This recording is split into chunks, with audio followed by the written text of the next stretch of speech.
एक बात बताओ, तुम लोग राम जी को इतना क्यों मानते हो? राम जी एक आदर्श पुरुष थे, आदर्श पति थे और आदर्श राजा।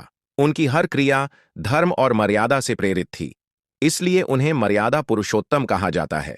आदर्श मानते हो तो मैं सिर्फ चंद सवाल पूछूंगा। अगर जवाबों में लॉजिक बनेगा, मैं मान लूंगा। बस भावना से नहीं, तर्क से जवाब देना। अगर राम जी आदर्श पति थे, तो सीता को अग्नि परीक्षा देने के लिए मजबूर क्यों किया? एक महिला को आग में कूदकर अपनी पवित्रता साबित करनी पड़े, ये किस मर्यादा में आता है? राम जी ने सीता जी की पवित्रता पर शक नहीं किया था।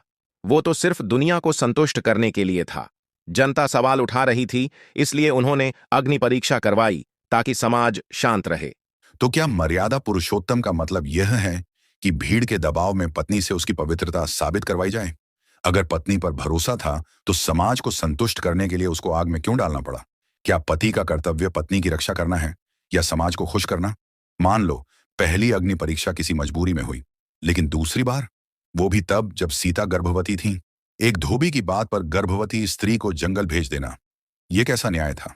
राम जी राजा थे। राजा का पहला कर्तव्य जनता के मन से शंका हटाना होता है। अगर जनता का विश्वास डगमगा जाए तो राज्य अस्थिर हो जाता है।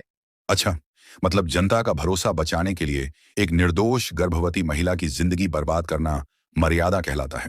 मर्यादा ये होती है कि पहले पत्नी की रक्षा करो, फिर जनता को तर्क से समझाओ। शक पर त्याग करना मर्यादा कैसे हुआ? राम जी ने निजी भावना को बलिदान कर राजधर्म निभाया। निजी भावना का बलिदान ठीक है, लेकिन बलिदान अपनी चीज का होता है, किसी दूसरे की स्वतंत्रता का नहीं। सीता की परीक्षा और वनवास राम का नहीं, सीता का बलिदान था। तो राम ने क्या बलिदान किया? किस बात का त्याग किया? अगर उनका उद्देश्य जनता की राय का पालन था, तो यह निर्णय नेतृत्व नहीं, भीड़ प्रभाव था। एक सवाल और, मर्यादा किस चीज को कहते हो? पत्नी पर विश्वास, उसके सम्मान की रक्षा, समाज को न्याय देना, स्त्री पर अत्याचार न होने देना। अगर ये मर्यादा है, तो सीता जी के साथ किया गया व्यवहार इन्हीं मर्यादाओं का उल्लंघन नहीं था? राम जी उस समय के सामाजिक नियमों में बंधे थे। तो फिर राम जी मर्यादा पुरुषोत्तम नहीं, समाज नियमों के अनुयायी हुए। क्योंकि जिसने मर्यादा स्थापित करनी हो, वो समाज से ऊपर सोचता है। समाज जो कहे वही नहीं करता।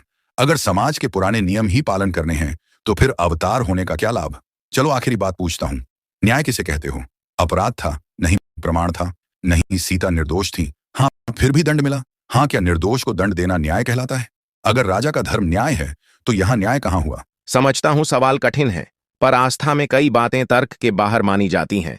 ठीक है भाई, आस्था अपनी जगह, लेकिन जब कोई किसी को मर्यादा पुरुषोत्तम कहता है, तो फिर उनके फैसलों को तार्किक कसौटी पर जांचना भी जरूरी होता है।